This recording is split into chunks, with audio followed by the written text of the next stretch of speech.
Tonight is not about a headline. It's not about a trending topic. It's about people. It's about neighbors who live in the same city but sometimes carry very different histories, very different wounds, and very different assumptions about each other.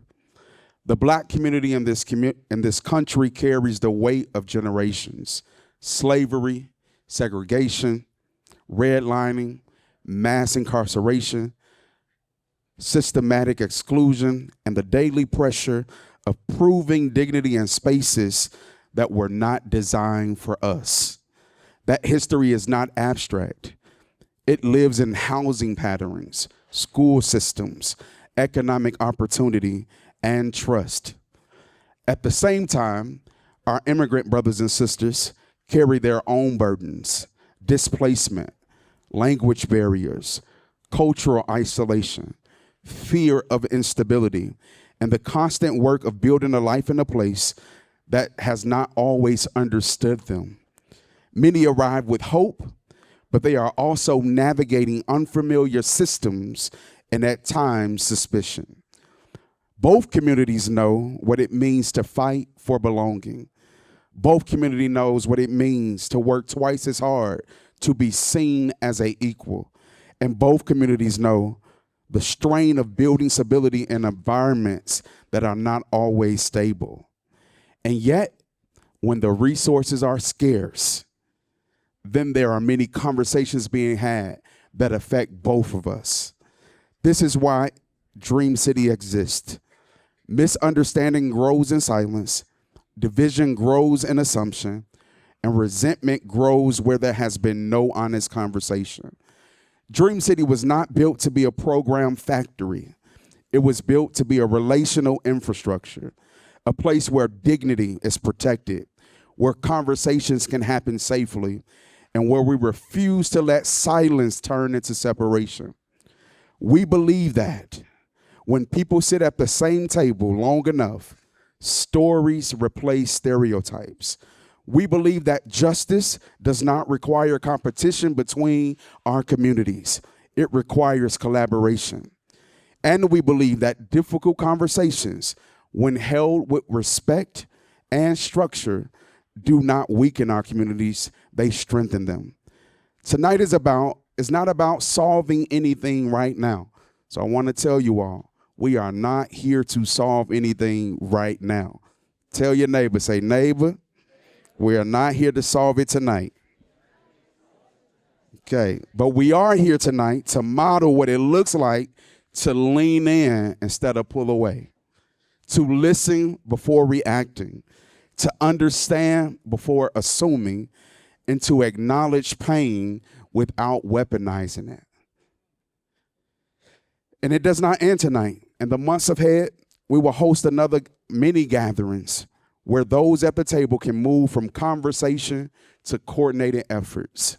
Together, we will work to develop and implement a practical action plan focused on strengthening relationships, increasing collaboration, and creating visible unity across our community. If you are serious about helping us to bridge the gap, you won't just show up tonight, you will continually show up. Change requires consistency, not just your attendance. Bridging the gap is going to require courage, humility, and discipline. And it requires spaces like this, spaces where honesty is going to be welcome tonight, dignity will be preserved, and the goal is not to win an argument, but to build a stronger community. I am grateful for every last person that has came out tonight to be a part of this history in the making. Showing up is only our first step. Now I'm going to ask us to take the next step to be understanding of each person in this room. I now have the honor to introduce you all to somebody that is special to me. It is Pastor Sunday Ezekiel who's going to take us further. Can y'all clap it up for him?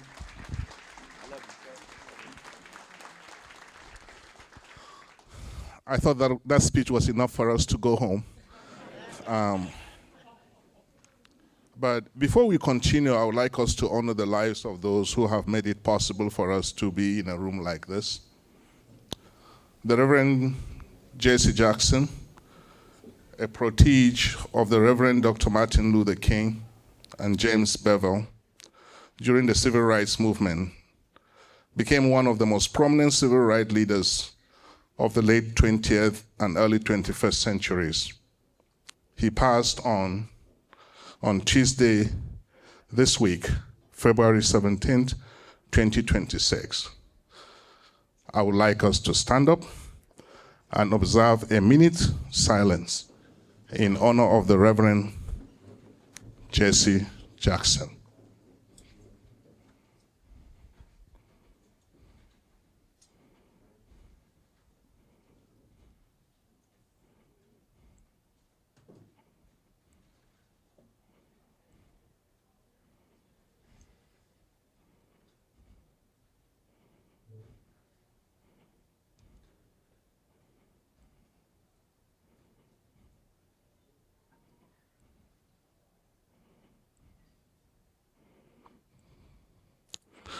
May his soul rest in peace, and may we continue with the struggle.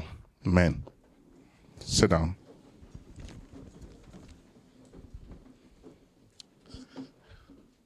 Good evening and welcome to all of you. Thank you for joining the Iowa City Foreign Relations Council program in collaboration with Dream City and many other organizations, featuring the incredible panel you see here today.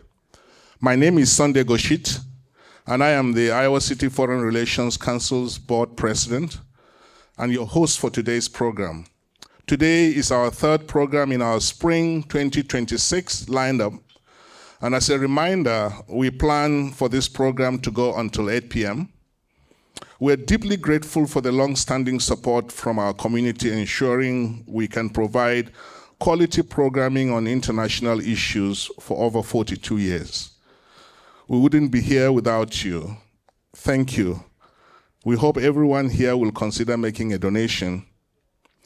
I want to tell you about our next program, and please plan on joining us on Sunday, the 8th of March at Film Scene for Democracy Noah, a screening of the documentary and a conversation with director afterwards. Democracy Noah provides a sweeping account of one of the most consequential regimes of this century. It paints an incisive portrait of how Viktor Orban used a free and democratic election to install authoritarian rule in Hungary, enjoying widespread approval from Hungarian nationalists as well as global conservatives inclined to his illiberal views. He changed the constitution, took over the courts, dismantled the rule of law, and took over the media. Revered by Donald Trump and the Heritage Foundation, Orban's influence helped shape the Project 2025 and the current policies of the Republican Party. The theme is a timely lesson on how the rise of autocratic politicians around the world and an increasing emboldened far-right politics pose their consequences for us all. With that, let us turn to today's program. ICFRC would like to give a heartfelt thanks to you, our partners, Dream City, the Black Future Fest, the African Festival of Arts and Culture, and the Immigrant Welcome Network of Johnson County. I also need to thank our sponsors and partners for our Spring 2026 Spring Series, Resisting Global Tyranny, of which this program is a part. This powerful and timely program series explore how people across borders resist authoritarianism, challenge structural injustice, and reimagine democracies. The Resisting Global Tyranny series brings together scholars, community leaders, students, and public intellectuals to confront the entangled systems of oppression, political, economic, and social, that shape our world today. Humanities Iowa, Midwest One Bank, Prairie Lights, Film Scene, the Engler Theater, and the Iowa City Public Library, and today's partners help make this important series possible. More information about the series is on the table. Do we have them on the table today? Out there and on our website. With that, I would like to introduce someone I just met today, but a very accomplished scholar in this field, and so we're very lucky to have him. John Thabiti Willis is the chair of African Diaspora Studies at Grinnell College. His research explores themes of performance, labor, and heritage in the Atlantic and Indian Ocean worlds, more specifically Nigeria, where I come from, along the Gulf countries of Bahrain, Oman, and the UAE. And he is a native of Birmingham, Alabama. John, you're welcome. And the stage is yours.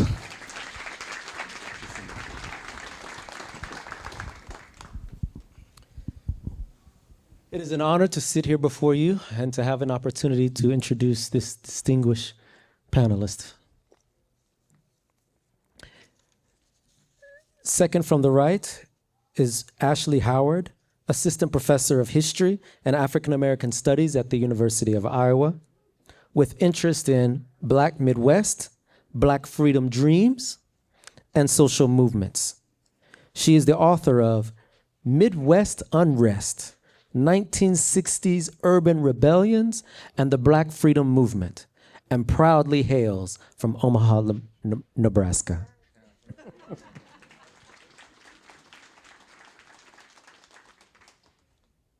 Sunday Goshit, Doctor, is a leader within Iowa's African immigrant community and co-chair of the African Festival of Arts and Culture.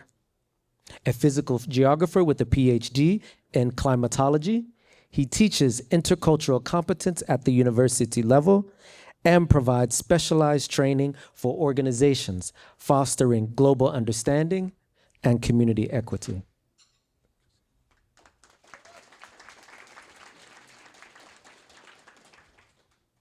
Madam Mazahir Salih is a Black immigrant, community organizer, and public servant in Iowa City. She is the co-founder and executive director of the Immigrant Welcome Network of Johnson County and serves on the Iowa City Council. Her work focuses on housing stability, immigrant and Black community leadership, and building belonging across differences.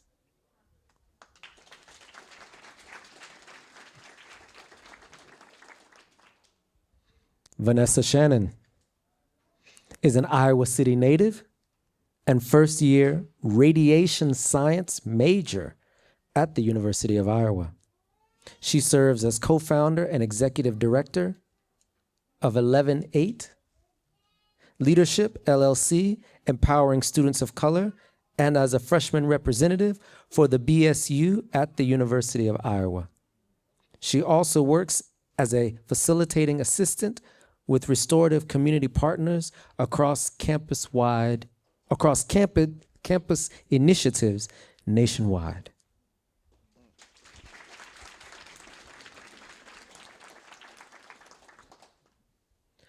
And Corte Beal is a rising force in youth leadership and political organizing.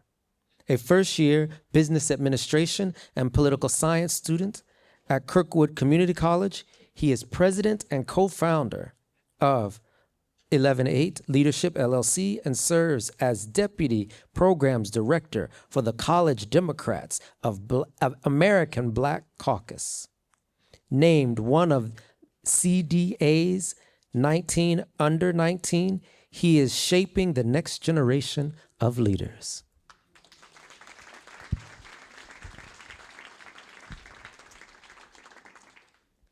The format of this panel is as follows.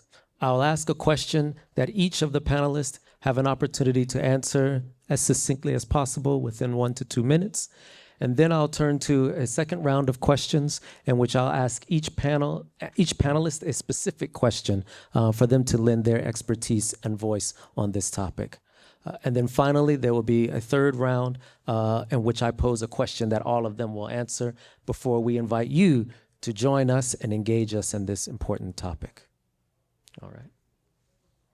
So the first question is, where do you find community in Iowa? What does your Black community look like? You can keep that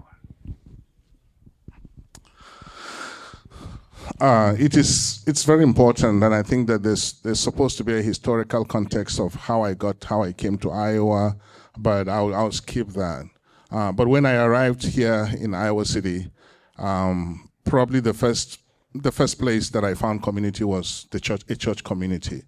And then I got engaged with the African Students Association and the Nigerian Union of Eastern Iowa, so to say. At that time, it existed. So I found community in the people that I knew in my faith, and also in organizations that represent who I was as an African and as a Nigerian.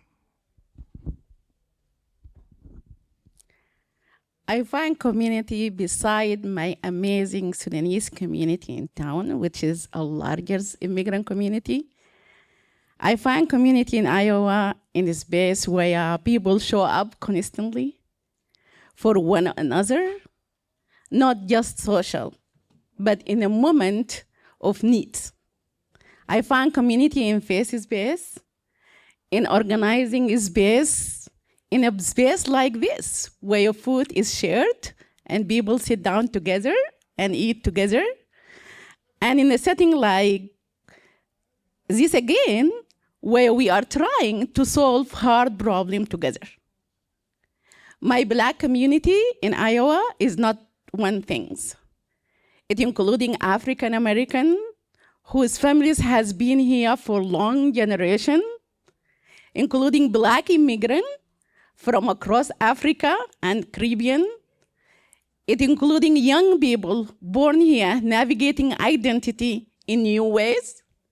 It includes elderly who have carried the struggle much longer than I do.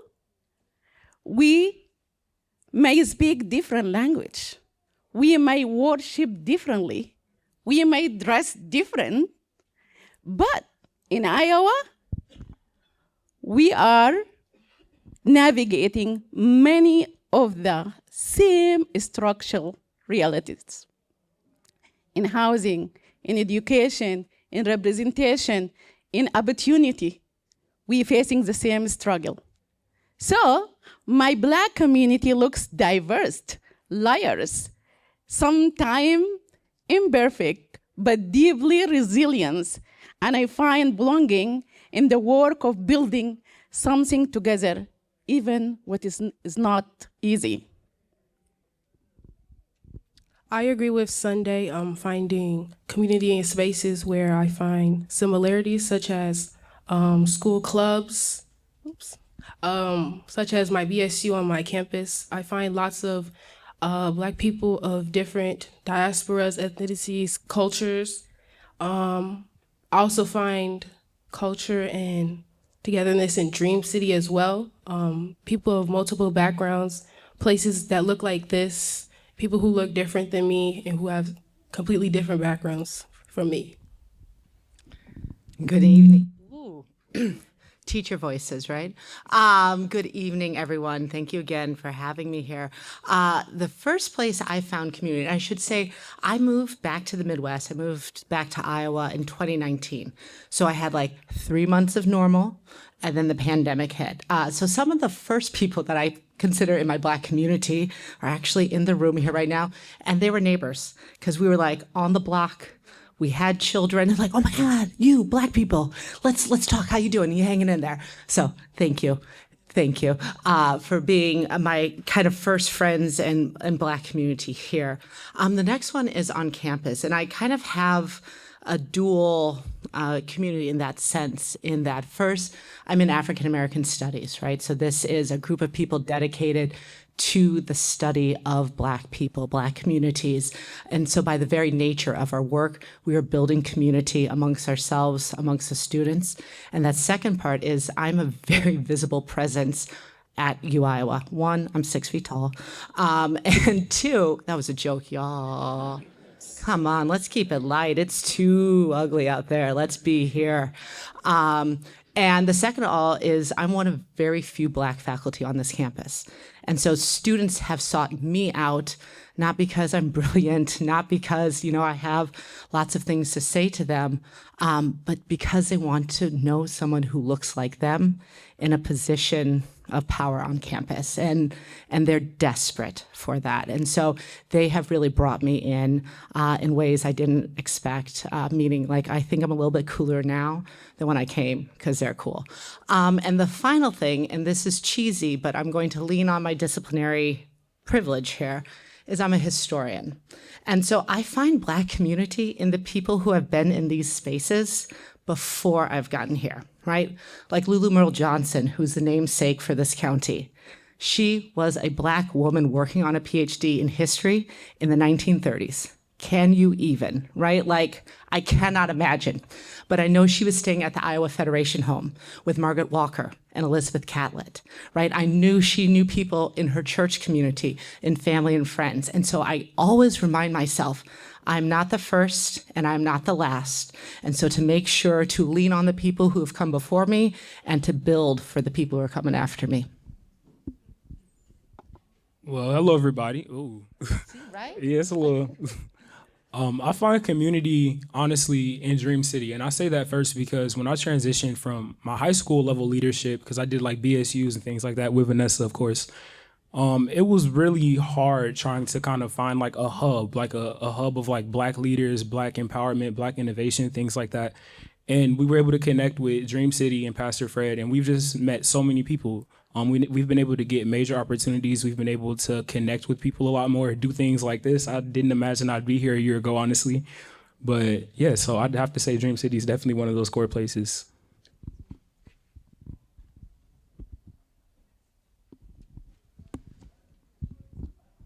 Thank you all for your thoughtful reflections. Thank you, Shannon and Corte, for your work, your leadership, and your patience with me. Forgive me for mispronouncing elevate. But I'm glad I have the opportunity to be here tonight to learn from you. So I just wanted to say that before we keep moving forward. Professor Howard, offering us a historical grounding, how do the histories of colonialism, slavery, migration patterns, and regional formations shape the divides and tensions we sometimes experience in Black communities today? What do you think people often misunderstand about how these histories continue to matter?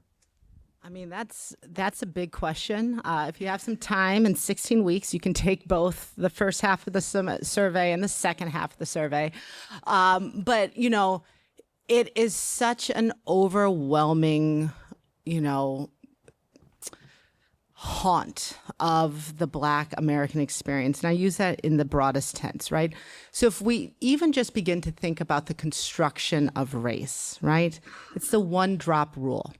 Doesn't matter who your mama was, doesn't matter who your grandmama was, your grandma's grandma, right? If you have one drop of Black blood, you're on the bottom of society, of the bottom of racial hierarchies. So this kind of overarching, lingering specter of white supremacy is one that is constantly informing our lived experiences. And I think we need to remind ourselves that even though we may be people of color, we are still affected by that legacy. And it can also colonize our minds in the ways that we think about things, in the ways that we read people. And so we have these histories of migrations, both established Iowans and Iowans who are more recently arrived. And so we need to think about the systems that have formed the migrations, right? In the case of folks who have ties to slavery, right? That was a forced migration. People were kidnapped off the shores of West Africa and brought to the Americas, right? It was not a choice many of our ancestors have. And when we look at recently arrived immigrants, yes, some of them are coming of their own accord, but many of them are leaving because of those colonial legacies in their home nations, right? Whether it be the brain drain, where people are leaving because there aren't jobs available, whether it is political instability, whether it is just the ability to live your fullest life because of religious differences, because of sexual identity differences, because of gender differences, right? And that is this long-standing effect of colonialism, of white supremacy, of paternalism. But the thing that I always try to remember is two things, right? The idea of African Americans, that was born from the struggle, right? All of these disparate people came to the shores of the United States. Ewe and Bafada and Yoruba, right? All of these people, but they became Black Americans because of the trauma, because of this idea of you are less than. And they said, fine, we know our worth and we are going to find kinship together because of the shared experiences. So that is this kind of moment. And the other thing that I think historically we often forget because of these colonial legacies, because of this lingering racist paternalism, is some of your favorite Black people are immigrants, right? Like if we think about who we understand or who we read as Black, Marcus Garvey, Jamaican, right? Like this leader of the most powerful African-American organization in the United States, a Jamaican. Stokely Carmichael, who alongside his roommate Cleveland Sellers came with the slogan Black Power, from Guyana, right? Rihanna, everybody's favorite pop star, right? Bayesian. So the idea of who's Black and who is not Black is one that has always been in tension and to understand who we are, which is kind of this intra-racial beef based on who is afforded privileges and who is afforded disadvantages because of those identities. And that, again, is the lingering histories of these really powerful systems that have determined the course of not only American history, but global history. You're right, wow. Turning to you, Sunday, lived experience in Iowa. From your perspective, what are the most pressing challenges and the most promising possibilities for Black life in Iowa right now? Where do you see people already doing the work of building connection and care? I want to start by building up on what my sister just said here. I want us to just simply know that whether it is Black Americans, African Americans, or the African immigrants, we share a racial identity. We share our ancestral roots. And those experiences are really shaped by different historical and social contexts that are very important for us to know. And so most of the struggles that we have are the same in that respect when we look at the system and all the systemic issues that we face. So some of the problems would include whether it is home ownership or wealth gap. It's a very big problem that faces the Black community, and statistics show that white Iowans own homes at nearly 3 times the rate of Black Iowans. And it's not just a housing issue. You talk about generational wealth, and you talk about historical redlining, and all of that happens in Iowa. The justice system disparities is not something, it's something that is very, very specific here too. And Iowa continues to struggle with one of the highest racial disparities in prison population. So it's an issue that faces our communities generally. What about the brain drain that you talked about? I mean, especially with the anti-IDI, DEI things that are happening now, I don't feel safe to stay and work in Iowa, is what a young Black person would say. So I would move to a place where it's more inclusive. And then the economic vulnerability of African Americans and African immigrants generally. Many of us, a large proportion of our population, live below the poverty level. So you can break down most of these issues and break them down into the specifics. But the question I think that is very important to me is what is being done and what has been done. And like Corte said, and Vanessa, I don't know why they kept making reference to Dream City, but as I was thinking and talking about, I was thinking about this, the only thing that kept coming to me is this space that is provided by Dream City. It entails so much. I've had opportunities to sit with Fred, and the fact that we have a space like this where we can come, our young people come and get opportunities to see role models that they can actually look up to. Economic development is enhanced here, and you can come here and sit down and have the opportunity to sit with somebody who can really walk you through how to develop a business. I think that we have made significant progress.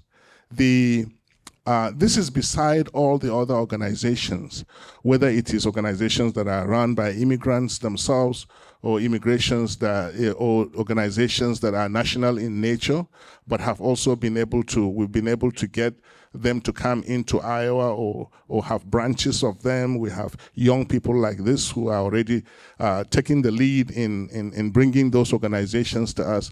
I think it's very, very important. So there are many things to suggest, but I think what is critical is for us to understand those things that actually make us to look at each other as different, rather than the people who are facing the same issues. And I have 5 grandchildren, and all of those grandchildren are not going to grow up Nigerians. They're going to grow up Black Americans. They're going to face the challenges that Black Americans have faced, maybe in different ways, but critically, I have to start thinking of, where are those spaces that are going to feel safe? Where are those spaces that are going to empower them?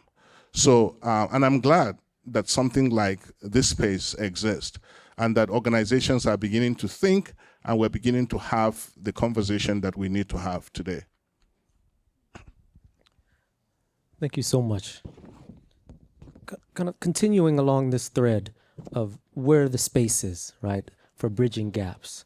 Mazahir, can you shed light on that from your perspective, your experience, the wisdom you've accumulated? Sure. As just Pastor Fred Noel said in the beginning, we're not here to solve the problem, right? We can't do it tonight. But bridging the gap begins with relationship. But it cannot end there. Within the Black communities in Iowa, we carry different migrations histories, different class experience, and different relationship to institutions. African American carry generation of historical exclusion in the state. Black immigrants often carry displacement, war, language barrier, and first generation instability. Those histories shape who we are and how we move. But the system does not sort us differently. The system sorts us the same. In school, in housing, in police, in employment, we are racialized, the similarity, same way. On even application form, we check the same box. So bridging is not about providing or about proving we are the same. It is about recognizing that we are navigating the same racial reality while carrying different stories. What makes cooperation possible are few things. First, transparency around resources and leadership. Scarcity creates suspicion. Clarity builds trust.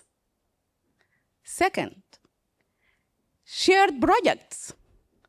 When we work together on something concrete, like housing instability, civil engagement, youth support, we move from identity debate to collective problem solving. Third, humility in leadership. No one owns Blackness. No one owns the struggle. Leadership today must be cooperative, not gatekeeping. And finally, we have to reject the idea that when one group becomes visible, another group gets pushed out or aside. This mistake keeps us small. Iowa is already a space where Black community are numerically small. Fragmentation only weakens us, make us weak. Bridge gaps means choosing cooperation over competition, especially in the environment shaped by scarcity. Thank you. Mr. Beal, on the question of leadership, what would you say is the kind of leadership that this moment requires? I feel as though the kind of leadership this moment requires right now is youth leadership. And I say that because when forming Elevate, we formed it simply because when we were doing our leadership stuff, we realized we were always the only or one of the only. Like even on the panel now, I'm one of the only young people. And I understand that we have people that are older with a lot of great expertise and things like that. But I feel as though a lot of the struggles that we keep or the hurdles that we keep running into would be kind of eliminated if we let the youth get their voices across. Like I've worked with so many youth leaders from Sudanese backgrounds, Congolese backgrounds, and these are some really bright young minds. Like they're really bright, and I feel as though they deserve to be visible just as I am right now. So I feel as though if the Black community could amplify the voices of youth organizations like Elevate, youth leadership clubs like BSUs, things like that, I really think that we will start to see now, because I feel as though the youth from these communities are able to get these, like we hash the issues out pretty quickly, from my opinion and from my experience. So I feel as though if we put a little bit more support into them and a little more trust into them, we can get that done. And I know sometimes when you're Black and you're growing up, you're kind of told to be, grown folks business, be a little, you feel me? But I feel as though if we trust them a little bit more, they can definitely get the work done. Thank you so much. Ms. Shannon, when you imagine Black community in Iowa 5 to 10 years from now, what do you hope will be different than what has already been elaborated here as characterizing this moment? What first came to mind in reading this question, the first song that popped into my head was Family Reunion by the OJs. My family is from the South, Alabama, and my mother's side is from South Africa. So family is a big part of my identity, and just having that feeling of someone always around you. So I hope in the future, especially specifically my generation, we are able to come together regardless of sexuality, cultural background, hair, all of that. We're able to come together and just sit together and just be able to talk about topics like this. Thank you so much. So can each of you take just a couple of sentences to answer the question, where do we go from here? Can I take that first, y'all mind? Okay. I think the place that we go from here is actually doing the work. I don't want anyone sitting here to just sit here and just take this in. I think we should sit here and really take in what we're saying. You feel me? Take in what we're saying, listen to people, be willing to be cooperative, listen to other people's stories and perspectives, because I feel as though a lot of times we can get big headed and we always take the defensive end and we say, well, what about me? Or this is how I feel. But sometimes it's cool, even if you disagree for the short term, just listen to them long term and you will probably realize that y'all have a lot more in common than you have. That's a difference. We're being recorded, so my first thought of what we all should do right now is not what I'm going to say. But what I'll say as a second thought is we need to organize. And by organize, I mean get your people. And we can think about that in all the way. Like, get that auntie that is always talking mess, right? Like, get her. But then also think about your community, right? Like, all of us have long histories of organizing in our community. Think about a baby shower. Think about a potluck. Think about your carpool at your kid's school, right? So what does it mean when we begin to organize together for a common goal? Do we have childcare at an event? Did someone make the flyers? Does somebody who not drive have a ride there, right? So think about the capacity we have as a community, the resources we have, and then that way, nobody feels like they're doing this alone. Everybody can struggle with their little piece, and that is how we get the work done, because people don't get burned out, because we are sharing as a collective who all have a shared future together. Can you repeat the question, please? Where do we go from here? I think everyone in this room should take a moment to themselves and think about what everyone next to them might need, or what it may look like they might need. For me, as a youth leader, I feel like the adults in this room should take into account how serious it is to pour into the younger generation in order to continue leading spaces like this. Because if it wasn't for Fred, me and Corte wouldn't be sitting here. And if it wasn't for us, we wouldn't be able to have people like Kamani lead our school clubs. So I'd say pour more into our youth. Before I answer that question, I would like to know how many people in this room are immigrants American?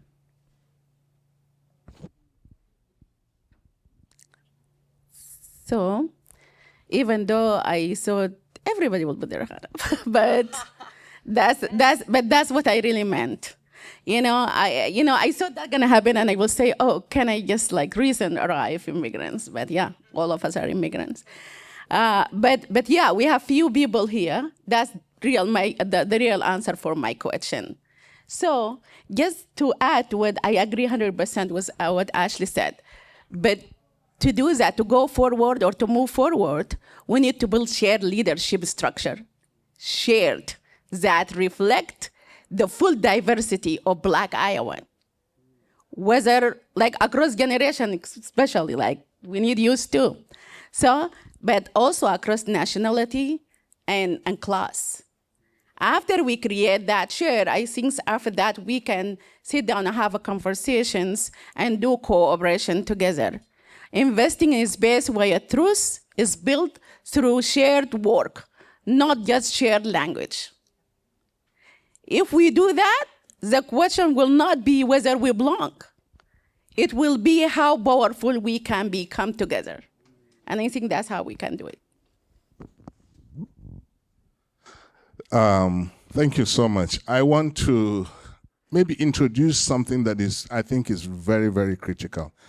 My people in my culture say that you need to clean a wound until it bleeds and bleeds red, and then you can tie it properly, and then it would heal. There's so much misconception between the long-term Black Americans and those of us who are coming. And those misconceptions, beautiful things that we have said here, we're not going to have, we'll not be able to get through and build the kind of youth leadership, build the kind of leadership generally that we have until we're able to find opportunities to clear those misconceptions of one another. I cannot sit down here and lay claim to know the history and the experiences of the African American. It will be horrible. The African American would not sit down here and probably lay claim to the impact of colonization on me as a person before I got here. And in teaching intercultural competency, one of the things that I realize is many African immigrants, when we arrive here, we have this reverse polarization of thinking that everything white is good. And therefore, everything black is what? Is bad. So if we come with that perception, and we come with that conception, and we don't have opportunities to clarify them, and I don't seem to understand where Mayor Bruce is coming from, growing in Chicago, moving to Iowa City, what experiences he has gone through, what are some of the challenges he faces, it will be difficult for us to sit down and be able to understand each other. And that is why I think starting this conversation and having forums like this are very, very important, especially if we want to develop our youth leadership. They need to know each other. They need to understand where I am coming from. Some of the things that I'm going to say and some of the things I'm going to do with my fellow African American friends are from a very cultural perspective, and it's completely different from the culture that they. So even though we are all black, we come from different cultures. Our experiences are different. The experience of slavery is different from the experience of colonization. And yet, guess what? If you look at people like, the memory of people like Jesse Jackson touches me a lot, because when you talk about apartheid in South Africa, he was one of those who really fought. Are you talking about people like Du Bois, Pan-Africanism? They are the ones who are responsible for actually framing what Pan-Africanism is. So it seems like those people seems to understand each other more than we do when Du Bois would walk with Kwame Nkrumah. So I think it is very, very important for us that we continue this conversation, get to know, to understand each other. What are the similarities we have? What are the differences? And how can we make use of these differences to build to one another? And there's so much I could say about that, but I think I'll stop there.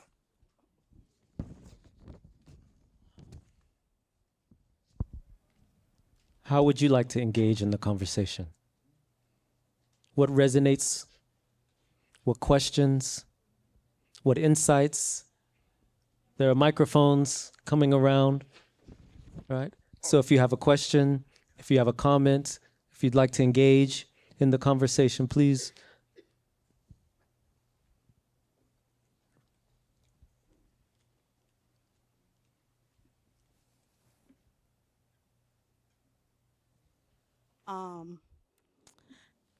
Good evening, everybody. My name is Bivish Msoke. I am original from Congo Central. I came here as a refugee, but I will not go into details of my story. I just want to add on what Uncle Sunday will say. We call him Uncle Sunday, all of us. So the issue of what is going on between, especially immigrants from Africa in general, and African American, let me say that. Uncle Sunday said we have to learn to know each other, that is really, I feel like that is the key. Because I will not say what I've been told before I get here, but most of the time, when you come here, especially as a refugee, I don't know about other people, it's like they brainwash you. That is the first thing I think we have to figure out. What did they say? What did they tell me? What I have to avoid when I get here. Because that is the key that make us most of the time to not be united, to be scared of each other, because I myself have been told something. And when I came here, I knew the first things, like I said, you guys from Africa, you are too social. That I will not say everything, I'll say that one. They say you are too social. When you go to America, avoid talking to people and say hi to people. This is what they call 911. I know 911 while I'm still in Africa in the refugee camp. So they already scare you to leave your kindness, your mentality, everything behind you while you are coming here, because they are showing you people that have the color like you, they don't like you before even I know them. So that brainwash is kind of like a bridge that they put, and then you have to know how many refugees are here, how many immigrants are here. So when you figure out on solving things, for me, this is the first time I come on this Dream City, but I feel like maybe creating something that will make all the parts, African from African, like, and then African American from here. So we try to discuss, like a group discussion. Let's talk about our stories. Let's talk about experience. How many of our people here that know around 19, they were bringing African people, human beings, like Congolese people from Congo, and drop them in the zoo in Europe. And people have to go see them. It was no colonization anymore, but they were bringing human beings and then put them in the zoo. So the kids can go and then entertain themselves. So there's pain in both sides. There's stories in both sides that is so painful that everybody, like, that's why you feel like, why are African Americans, they think are the ones suffering? Because you don't know my story. You don't know my suffering. You don't know what I've been passing through, you see? Like until now, I'm still in the war. I can't even go in my country. It's 20 years. But the war is still there. It's not safe. I can't visit. So let's continue with this thing, this Dream City. I'm not aware of exactly their purpose, their objective, and every single thing, their vision. But I think it's a good thing, we create a community that we just sit down and tell stories. We know each other. We learn from each other. And then we start on how we can heal and how we can be together. There's no healing if you don't know what I'm suffering from. You need to know my sickness and then see how you can help me go through it. It may not heal completely, but maybe I can feel better if it's someone already heard about it or have someone to talk to. And then I think for me, that can be the beginning of bringing us together as African and immigrant.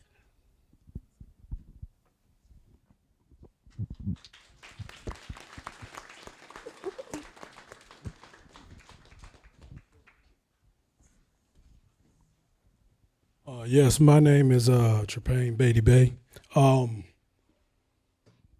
And as you see my shirt I got on, this is the flag of what we call the misnomer Negro, Blacks, or Coloreds, okay?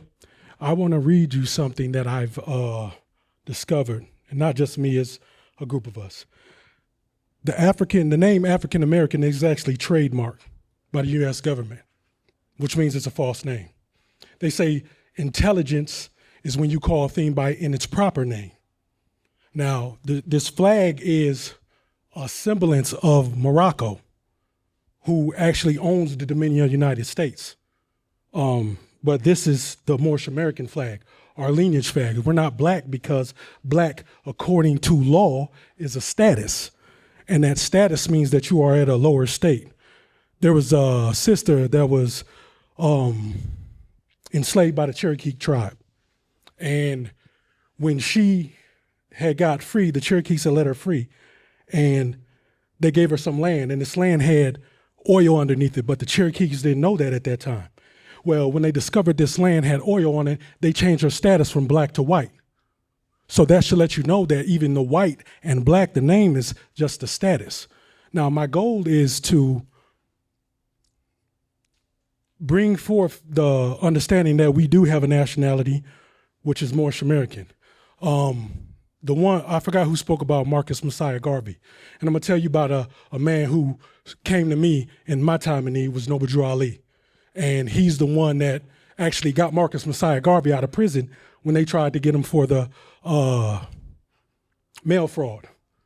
And so he went to Woodrow Wilson and did his magic. And he was also one of the reasons why the United States got bankrupt in 1933, because at the Havana Cuba conference, they weren't expecting anybody to stand up to take ownership of the United States. And that's when the mandate happened. And so I don't come out much. I don't, because I seen what people did to Malcolm X. I seen what was done to Marcus Messiah Garvey. I seen what was done to Martin Luther King. I seen what was done to all of those. And there's not just me, there's a bunch of us around. We just build in silence. And the goal is not to so much so separation, but true freedom. And if we all truly care, then independence of one group of another, standing and building and supporting them, not necessarily trying to integrate into what they're doing, but supporting them. You don't need to always be in the midst of what another group is doing, but to support and stand next to them, to uphold them, lock that arm with them. We are talking about serious times, and serious times calls for serious measures. And so in this, we have to take the fact that we got to get rid of that black, and I'm sorry if that hurts anybody's feelings, but black is a color, one, and if you read in the dictionary what the definition of it is, it's nothing good. And so everybody has a nationality, and there was and I'm not trying to be long-winded, but there was a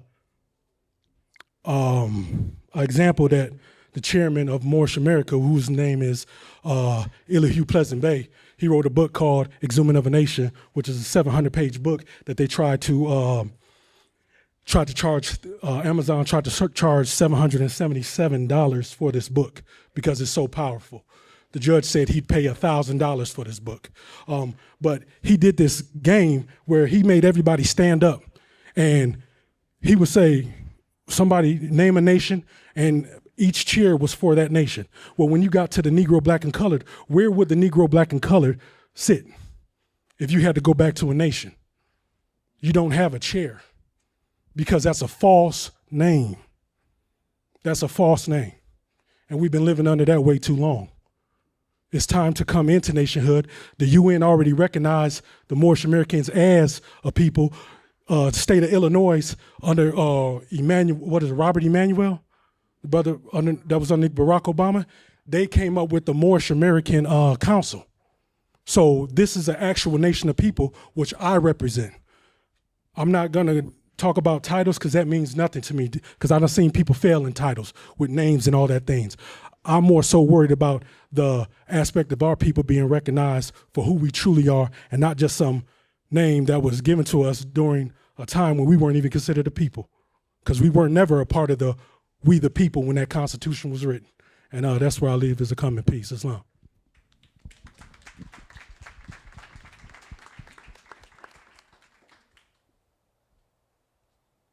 Thank you so much. To provide opportunity for everybody who desires to share, to have the opportunity to engage, I invite you to keep your comments as brief as possible. Again, to invite opportunity for everybody to be able to partake in the conversation. Thank you. Thank you.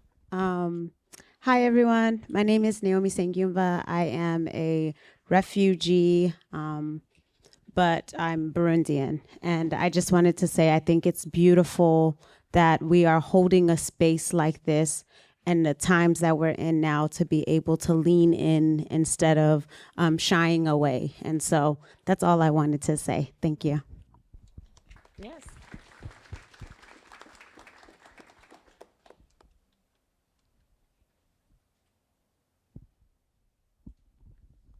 Hi, everybody. My name is Edward Speck, and I have a question for the young leaders.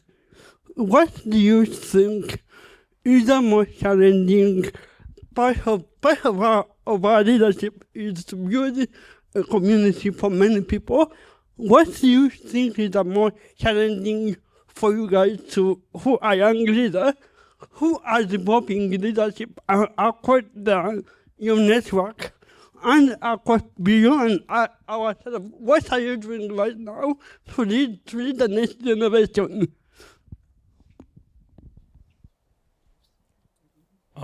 I say a challenge for me being a young leader, one of the biggest challenges, y'all, is my age. And I keep kind of coming back to this thing about youth and pushing youth forward. And I feel as though with me being a community organizer, public speaker, things like that, I feel as though I'm often underestimated because of my age. And I feel as though opportunities are kind of reserved for me when I'm older, even though I feel like I can definitely handle them now. And I think it goes back to the old cycles that we were put in, y'all. Like this stuff is like within us, y'all. But like the old cycles of kids are here to be seen, not heard. Like they still look at me as a kid, even though I'm 19, almost 20 now. So I think that's definitely one of the hardest things for me. Like 100% has to be that age barrier. I think that if we're going to look at it, when I was young, I thought I could change the world. And when I was in college, you would stand up on the drum and begin to speak aluta, the struggle continues. And then after some time, I realized I couldn't change the world. I thought, okay, let me change my country. It failed. And then I thought, okay, let me change my state. It failed. And let me change my local government. It failed. At this time, I have decided that I'm going to focus on individuals. I'm going to work with people that are come across my way. And I think it's very important because I think that we've outlined a lot of issues that we face as a people. But I think what is even very critical is how sensitized are we as a people? Can you imagine if the over 3,000 immigrants in Iowa City came out to vote? What would that mean? If all the African Americans in this city came out to vote, that is going to be a game changer. And that is how you show your power as a people. Because the ballot box and determining who goes in there. And when I'm saying that, I'm not even just saying that you have to vote for black people, but I'm saying that you now begin to identify who are those people who are going into election that are going to consider the issues that are very important to your population. Could be white people, could be black people. But even more importantly, that we become a place where we're a rallying point. But how do we do that? And that's the question that I think is very, very critical. It's very important. And we can only do that in spaces like this. We can only do that if these kids organize something in schools and a number of us go there to support them, to tell them what you're doing is amazing. Even if you don't see anything, the fact that you are there for them, it's very, very important. And so, yeah, we face a lot of challenges in terms of our attitude, our mindset towards what is happening here, and I can list so many of them. To go off of what Corte said about age, for me personally, I would definitely say it's my gender and also the way I talk. As a vice president of Elevate, people, when I'm following Corte around doing our businesses, I find that people are shocked. That's the best way I can say, are shocked that, one, I'm a black female who is carrying such a title, and I'm talking how I talk. I would say up until my senior year of high school, I came to the realization I'm not going to curate myself in certain spaces. I'm just going to be me, and if you don't like that, that's on you. Right. And I'd also say because of that, I don't know why black women have a stigma of if you are a woman, you have to sit back and just do your job, and that's it. You can't control, you can't lead, you can't run all of that. But I do the complete opposite of that. And I do find that people are still struggling to comprehend that. That's answering your question.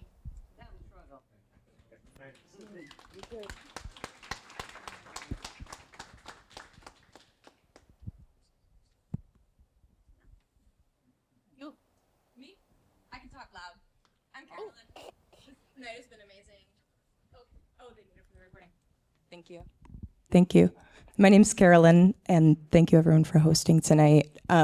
When the planners came to do the new comprehensive plan for the city and asked what our city's strengths were, I said immigrants and Dream City. And I think tonight, like the reasons for that are really evident tonight, just the passion and the brilliance and the motivation and the wisdom is all here. And I am wondering, I really just want to hear you say in your own words, like describe what you think it is that the Black and African communities bring to our community that is maybe overlooked or undervalued.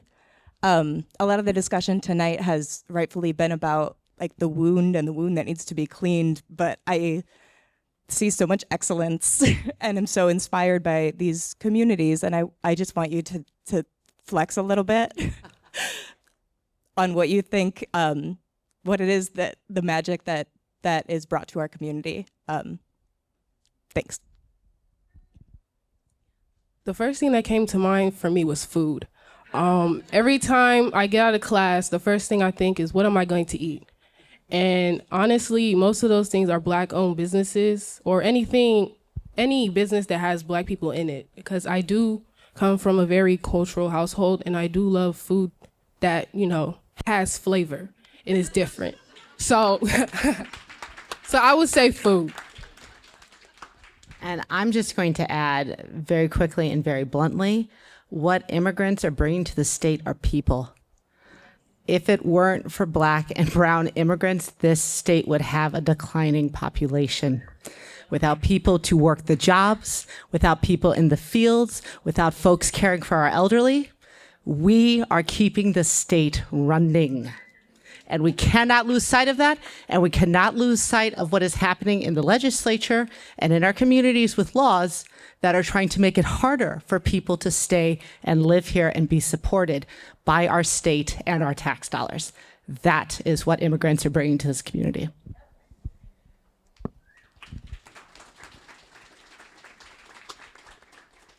The first thing that came to mind for me was creativity, honestly. Like, you got to think a Black woman created the gear shift in the car. A Black man made peanut butter. So, like, there's so many things that we bring. So, honestly, I can't even just answer that in, like, a simple term. You honestly just got to look at what we be having going on, because it'd be a lot going on. Check DC, check Elevate, for example. There's always so much happening. There's so much cool stuff that these communities bring, music, blues. Like, it's just so much. So, I would just say the best way that I can answer that is just to look. Just look, honestly, it's everywhere. I think, Ashley, you said it like really beautifully. Immigrants adding a lot of things to this community. Immigrants are hard-working people.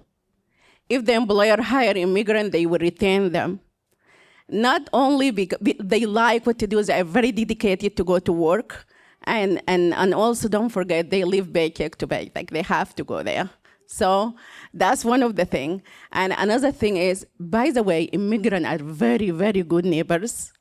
If you are a neighbor with immigrants, you will eat a lot of good food. Yeah, really. And very hospitable, very respectful. They really treat the neighbor very good. Like for the Sudanese, always, since growing up, we being from Islam and from the culture, we know that we have to treat our neighbors, the 7 neighbors around us, we have to treat them very well as family. Because we believe if you connect with your 7 neighbors, that means you have a big family. And when you have a big family, if something happened to you and you need immediate response, you are not gonna call your mom who's in Africa, or your sister, maybe my sister in Virginia, or even in Des Moines, or a little far away from me. But if I can call my neighbor, they will come and take care of me. Immigrants really respect elderly people.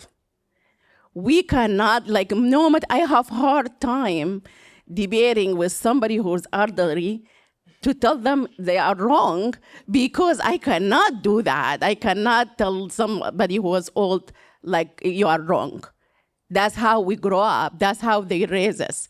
We care about elderly. We care about people. That's why you're going to find people who really love elderly people, try to help them all the time. And that's how we raise our we like community. We are really family-oriented people, neighbor-oriented, and we like that. Just be a neighbor with migrants, and you're gonna come and tell me what you think. But yeah, we bring very good things. I don't know, I'm going to talk about this, but I'm still going to complain because I don't know if you've heard about the black immigrant paradox. If you look at the immigrant population generally, we come here with higher education than the average American population. And yet, we do the lowest jobs. I'll give you an example. I was trying to, and then we bring the festival, the African festival, I was taking a survey and I was trying to look at how many professionals that we have, and I was blown away by the number of medical doctors from Sudan in this community that have not been allowed to practice because they don't have the opportunity to pass the exams. Surprise. There are more than 50 medical doctors who are doing other jobs other than what they should be doing. There are pharmacists, there are engineers. And so it's not just about the fact that we bring people who could actually do the work, but also the fact that we bring people who bring quality to the community. Because when you have people with that level of education, the quality of the community improves. And that is very, very important. So I think that working with the city, please go and tell them, can we just have opportunity? Oh, the mayor is here. Can we have the opportunity where we can have these immigrants who have all this qualification, have the opportunity to have some kind of services that would enable them to be able to pass. We are short of doctors in Iowa, and we have 50 within here that cannot practice. We can do a lot more than that. And the human body is not changing. That's right. Same Sudan as in the US.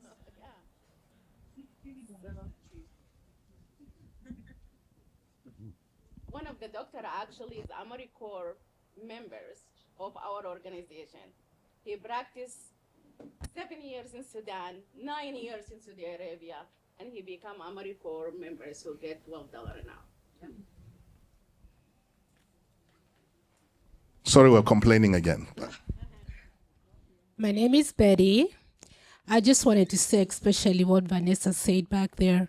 Just first of all to thank Fred for bringing this dream city, because we are really feeling the dream is true here, what we are doing tonight. I just wanted to say that it's very, very critically important to listen to the voice of the person, but not just look at the person. Just learn to listen, because English is not a measure of intelligence. I'm sorry I have to say that. Because just because you don't speak English, imagine the people that come here. We come here, and you have to learn that language. And you have to be able to be assimilated to this country, to this community, and do which everyone is doing. And it's not easy to learn a different language in your adulthood, and you all know that, but they do it. So please, just listen to the person, know the voice. Because if you take a minute to get to know that person, you will see they are really brilliant, intelligent people that can really make this community grow. And just to know that diversity is very important, like you were asking there, because I couldn't imagine that if you are all the same, then your brains are not expanding. But if you bring a community together, just know diversity is very important. So just get to know us. Just my accent doesn't mean anything to me, but my accent means that I probably speak 5 languages. And if you can speak 5 languages, that means you are very intelligent. So just listen to us. Thank you.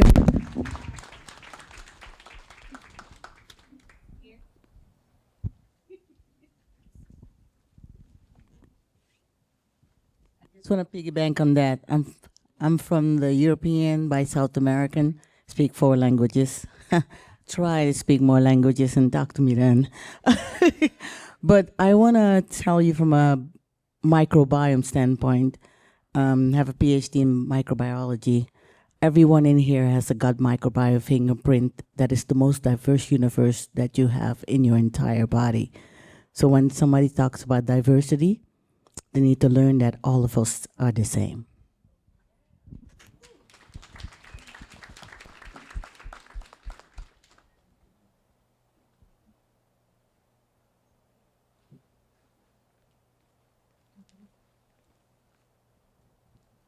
Okay, my name is Namdi, originally from Nigeria, and a PhD student at the University of Iowa. First of all, I want to thank all the panelists for all their contribution. Contributing to the conversation is, first, I want to support the thing about immigrants. We come with a lot of things. We very educated. For instance, coming here, I came with an MSc in chemistry, and I was a professor for 5 years before coming here. So we come with a lot of experience. But first of all, I want to acknowledge the fact that in Iowa City, we have a black mayor. So please, that is very, very impressive, especially if you go by the demographics of Iowa. So I think that's something that we are doing right, at least. So I want to acknowledge that, and I want to acknowledge the fact that we also have Mazahir, who is also in the council. That is something that came out very surprising for me, like in Iowa City. So, and I can, even looking around the room, I see a lot of allies, a lot of people who come here to listen, and as we continue to bridge gap. And I would also like to acknowledge the fact that, getting to understand the different communities of black communities will help us, to build together, because I could say our struggles are kind of different, but, all the forms that are filled, I didn't see any form that say African, just says Black American. So I think that is something that shows that we are looked at as the same. So just finding those common grounds would really help the community to grow. That's what I would say. Thank you.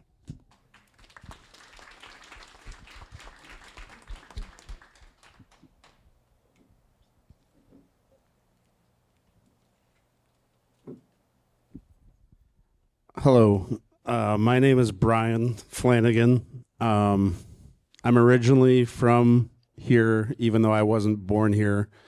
And I really love what Mazahir said about all of us being immigrants, because we are all immigrants. So I love immigrants. I love the world. Like, I love learning about different people from different places. I love traveling. I love learning about new cultures and eating new cuisines. And I just want everyone to know, like, hopefully you feel welcome here in Iowa City. Like, I think Iowa City is one of the greatest places to live in the world, even though, again, I haven't been to that many different places. But I also don't make a lot of money, but that's fine. Instead of traveling to other places, the fact that there are so many people that travel here from other places makes my life so much better, because I get to know them with them coming here instead of me having to go everywhere else. With that, I just wanted to say that if you know anyone that needs to, not necessarily needs to, but wants to learn English, there are definitely lots of resources in the community in order to do that, because, as unfortunate as it is, like some people have said, learning English is something that, will hopefully help you or help others. I don't really necessarily like the word assimilate, but just associate better with others. And so I love, like I said, communicating with people from different backgrounds and learning about them. And I think helps me become a better person when I know where other people are from, what their lives were like, where they came from, and just, you know, getting to hear their stories. So I think, like the first person said, you know, that you want people to know your story. You want to share your story. You want others to know the hardships that you've been through, so that people will know who you are, and they'll be able to hopefully, well, get to know you, but hopefully they would be able to sympathize and empathize with your situation, even though they may not have gone through the same struggles that you've gone through. So I want to encourage everyone to be open to the different possibilities about connecting with others, no matter where you've come from and no matter where you know, other people have come from, because I think that's what makes Iowa City the beautiful place that it is. And lastly, I just wanted to say that if you know someone that wants to learn English, in addition to other resources, I do have a small business where I teach English, conversational English, online and in person. So if you know anybody that's interested, feel free to give them my name, Brian Flanagan.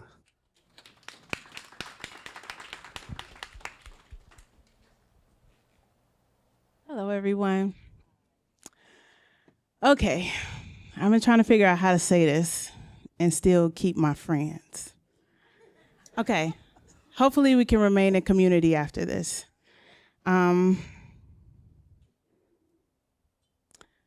This is to my white brothers and sisters. So glad to see you.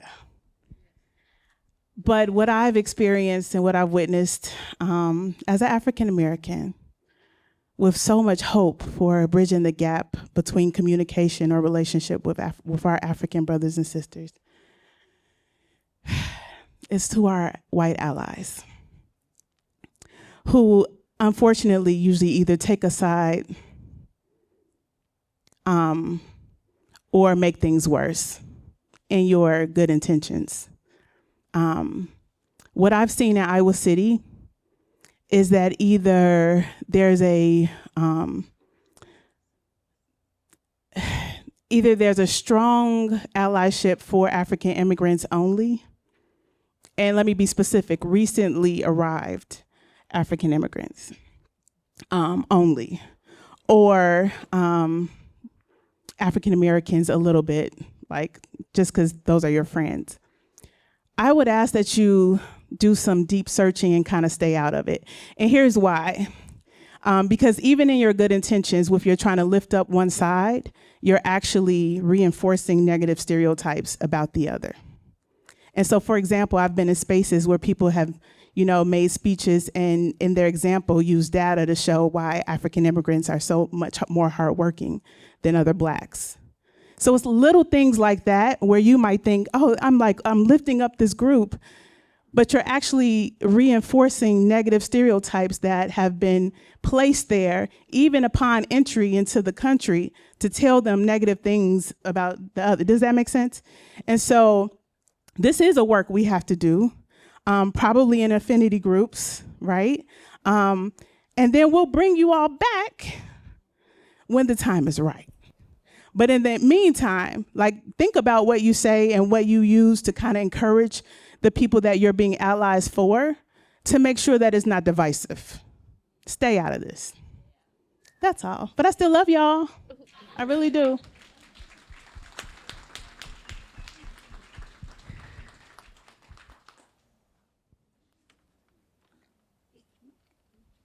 I have to stand so you can see me. My name is Peter, and I'm originally from Democratic Republic of the Congo. I think some of you know me because I work for Johnston County. But besides that, I used to be the president of the Congolese community here for 17 years. So I know what I'm going to be talking about here. First thing, like to do a shout out to Fred for Dream City. This is personal because Fred knows this. My son, who is 28 this year, went through this Dream City. And I think he learned a lot from this place. And I can see that through his life, that he has become a different person because he went through this center. So I would encourage all of you who have children who can be involved through Dream City to do it. It's worth it. I'm a living example of that. Secondly, this is my personal opinion.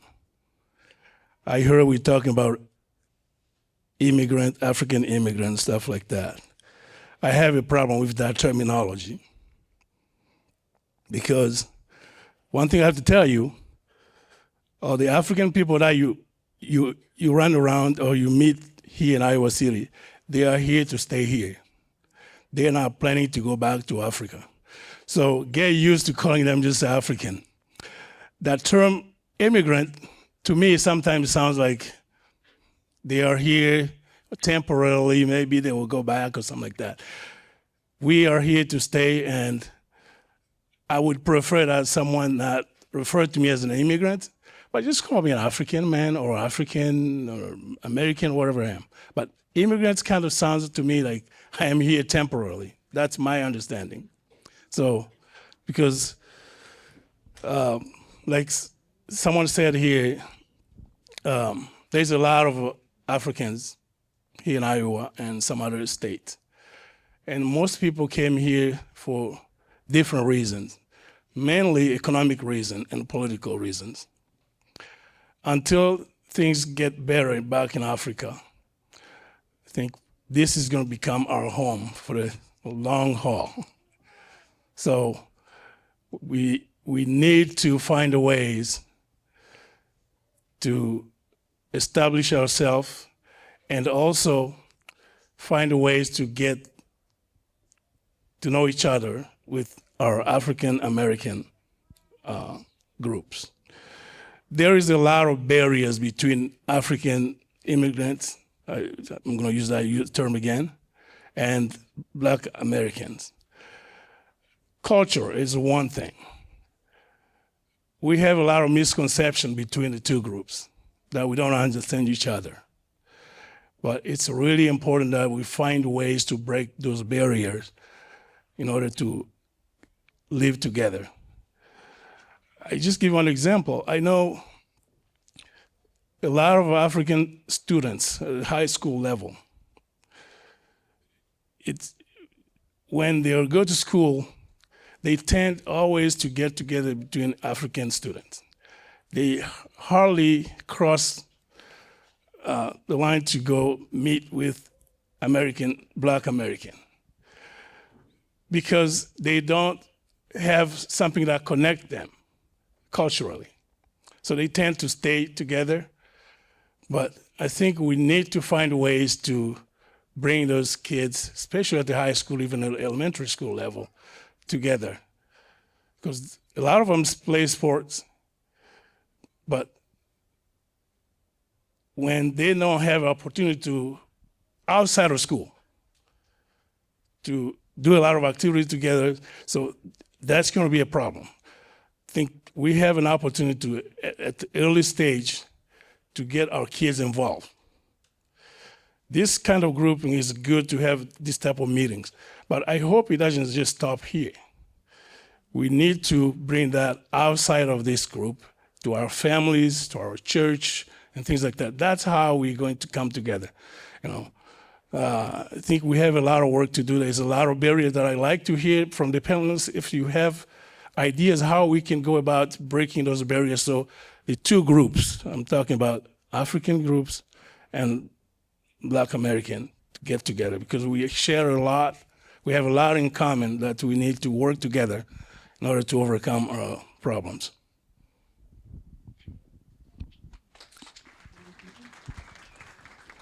I just wanted to say something real quick, 1 minute. you know, every year, this will be our 3rd year, we've been doing the African Festival, the African Fest. So just come share with us that day, and you get to see so many African here in Iowa City that contribute a lot to the economy of this country. They are entrepreneurs. We have so much that we are doing here. So September 26th, please pin it in your calendar. We'll be sending out the message to you all. Come and support us and get to see what Africans do at the Ped Mall, September 26th, African Festival, please.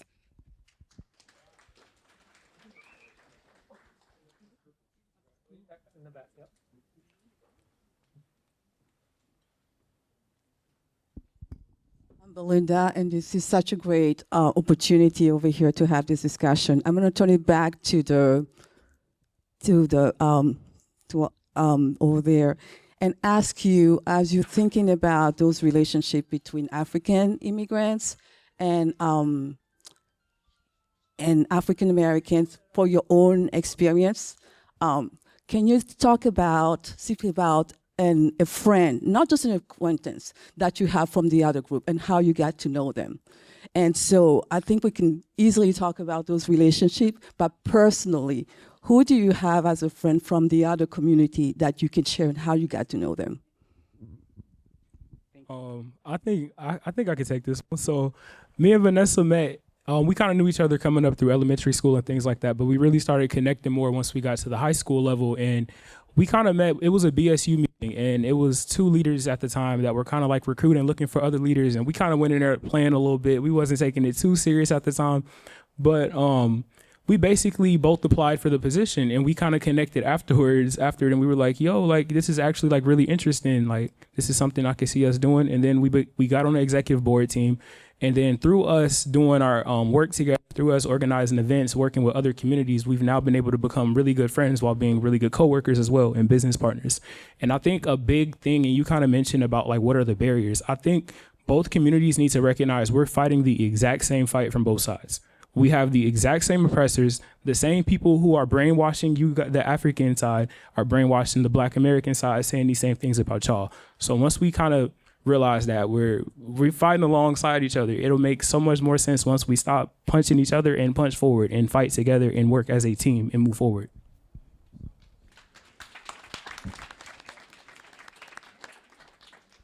I'm going to take your question because I think it's such an important one. I don't want to leave it on the floor of how we can get people together. So I was speaking at another university. I hope you all are watching because I gave them the live stream for this. And their BSU was like, it is all African leadership. And these are kids who are young people who are at the university getting degrees who are going back home, right? So they're not, and they're like, we want more Black Americans here. And so I kind of joked with them. I was like, you just need 2 people to start dating each other, then all your problems are going to be solved because they'll bring their crew and they're at half it. But finding all these things that tie, and I think this is one of the really beautiful thing about the African diaspora, broadly speaking, right? Our people love to eat. Our people love to dance. People love to play games and talk trash. Depending on where you are in the world, it might be dominoes, it might be spade, it might be bid whist, whatever. Every group has their thing. And so I think those kind of social opportunities are great. And, you know, I told the group of BSU members that, you know, one great thing is like, what is the club benga that like when it plays at your parties, that gets everybody on the floor? And then ask some of the other kids, young people, what is their song? Like when that comes on the radio, everybody is so excited and they go out to the dance floor and then teach each other that dance, right? And so like just have a dance party where you're having this kind of cultural exchange. It doesn't have to be this kind of conversation. It can just be people having a good time with each other. And so I think the deep, heartfelt stuff is beautiful, but all the people I've ever made friends with has been because we get along and we have a good time and we cut up and we do all that type of thing.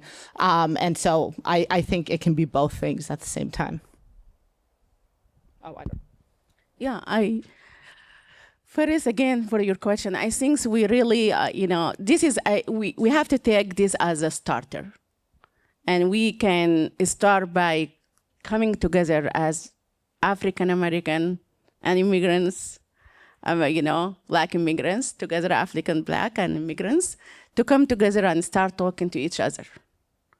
With the leaders that we know, with the people that in this room, I'm glad this is the first time, sorry Peter, I go to like this kind of event, but I found a lot of Black. That make me really, really, very happy to see a lot Black like show up today. That means this topic you care about. And that's the first step. So let's get together and we can start small and we become bigger. I'm sure 100% we're gonna find a common ground and we're gonna work from there. And we're gonna find we don't have a lot of difference. So speaking about the people I know a lot of people who are my friend here, at least in this room. I know Laura, Royce Porter, Monique, and Billy and Oliver. I know Mayor Teague, and all of them people I can call friend. So we can start there, yeah. Talking about her, when I came, she was working with the university. I arrived as a graduate student. I have never seen a person who was so proud of seeing a Black student on the university campus. She gave me a reason to know that, I am welcomed. And it's amazing. Every time she sees me, she'll be like, how are things going? And it's been 25 years now? Yes. So we are old, okay? But sincerely, so she's a very, very, very typical example of someone that came, never knew her. She saw me, where are you from? I'm from Nigeria. What are you doing? I'm studying here. She was so, so proud of me.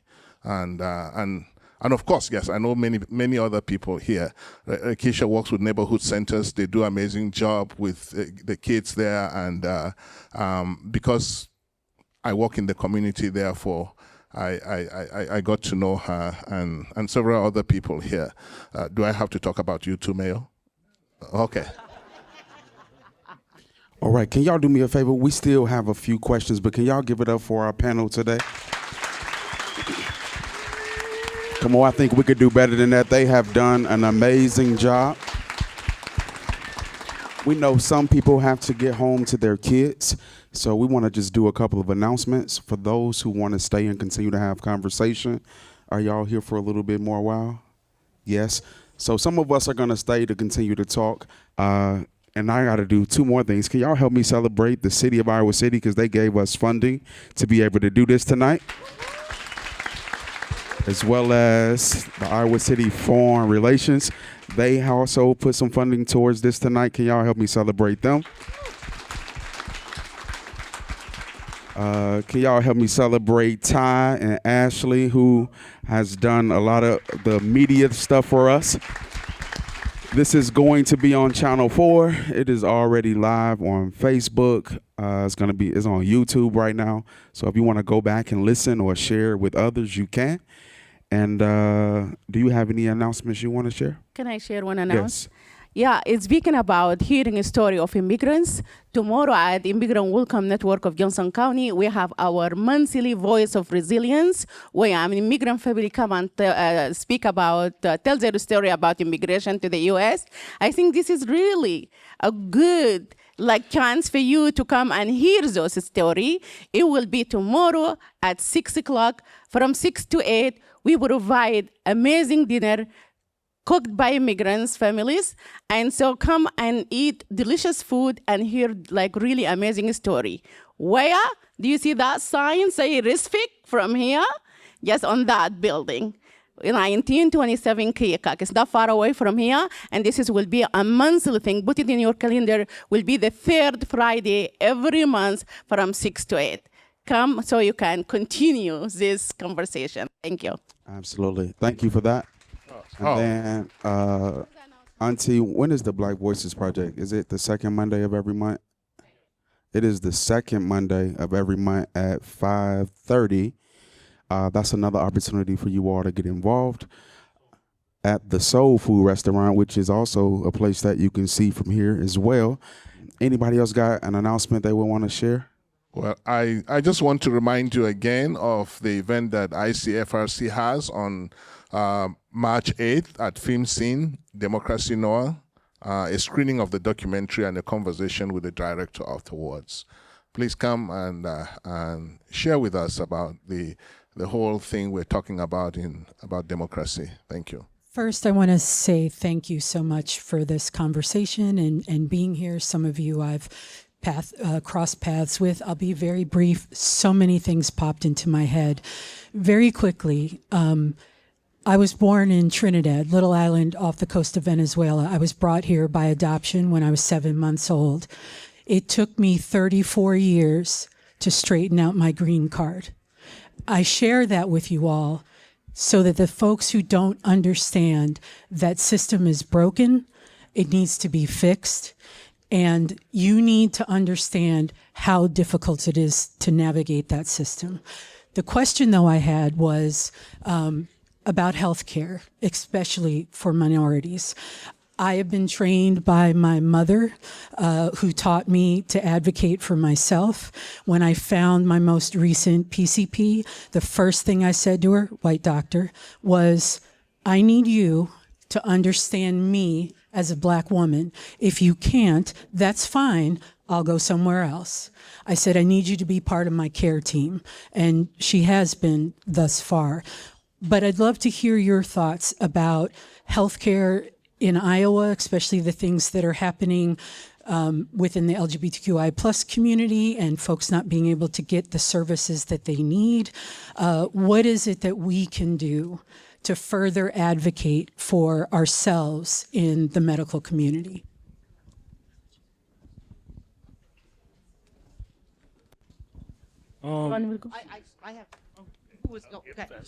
So, I mean, I love that you set the terms from the very get-go, right? You are an agent of your own health. You are centering your own needs, and you say get on board or not. I think that's the first thing. I think the second thing is to make this an environment where doctors of color want to stay.